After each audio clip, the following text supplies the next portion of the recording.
Saktong-sakto, magtatag-init na naman. May bago na naman kami nadiskubre na languyan dito sa Marilac Highway.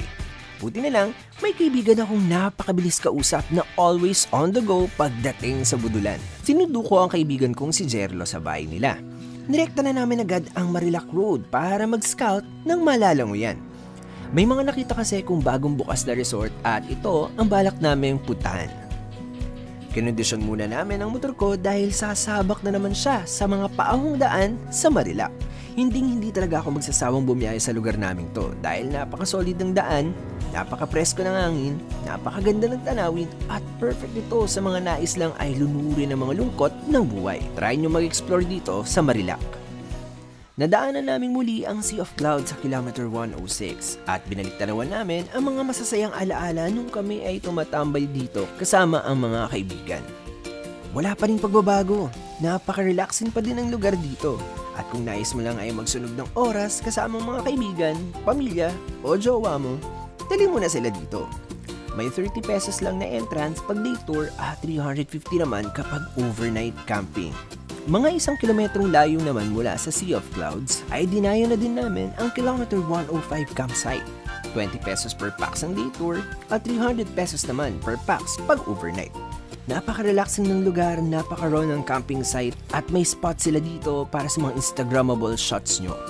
Hindi pa kami nakakahanap ng lalanguyan na gutom na kagad kami sa mga quick getaway namin dito sa Marilac.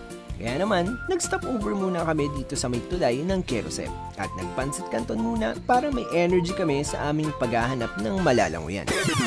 Dahil energized na, simulan na natin ang paghahanap ng mga bagong languyan dito sa Marilac. Kilala ang Marilac sa mga freshwater source mula sa kabundukan tulad na lang ng Lola's Haven, Pinlac, Hidden Paradise at marami pang iba. At eto na nga. Katabi lang ng Hidden Paradise Resort ay may pumukaw sa amin na isang bagong resort na tabing kalsada lang.